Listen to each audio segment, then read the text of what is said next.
and welcome to Nostalgia Central, where we try to take off those rose-tinted glasses and look at stuff we cherish from the past. Today, we'll be looking at video games. So now let's crack on and meet our guests. Here we have Christian and Brett.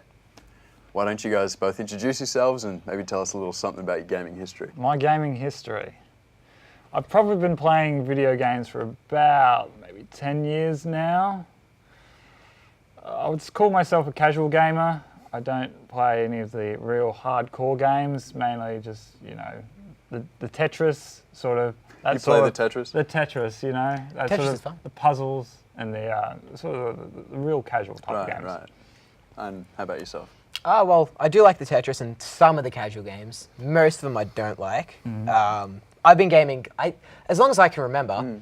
But yeah, I'm definitely more of a hardcore gamer because I think like it's just, if I'm not challenging myself, there's no point. Fair enough. All right then. Now we've gained an insight into Brett and Christian's gaming history. Let's take a look at what nostalgic games they've brought in to show us. Brett, why don't you start us off? Okay, my game that I'm most nostalgic for is Guitar Hero 3. I was a very big fan of Guitar Hero. I've bought pretty much all of the Guitar Heroes, including Rock Band and all those sort of rhythm games. Guitar Hero 3 was the one that started me off.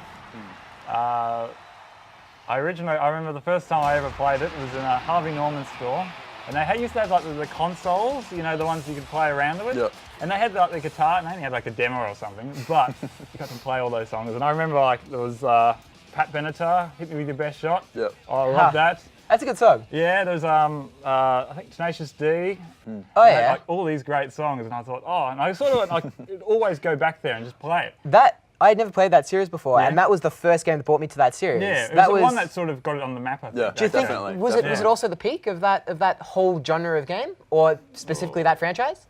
When they start bringing in the drums, I think with World Tour, I think that one also gave it a big I played that. I bought that as well. The drums, yeah. Yeah. I thought it got more people involved because not everyone can get across that. But if they I get the hit the singing stuff. as well. They're like, get the hit stuff and play around with that. And I thought, yeah, well, I bought all that as well. I bought, yeah.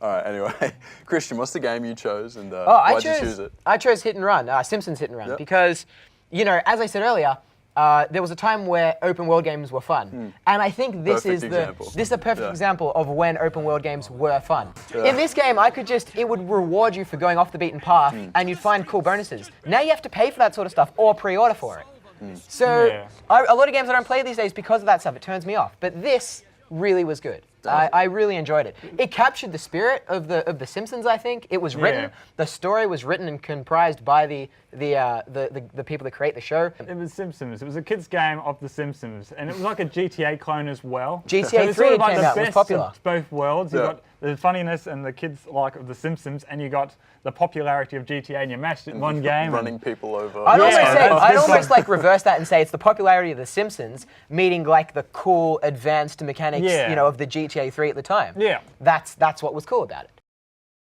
Okay, so there you have it, folks. I'd like to thank our guests for coming on and being willing to take a plunge into the past. Thank you for having me. And also to thank our viewers for watching. Goodbye.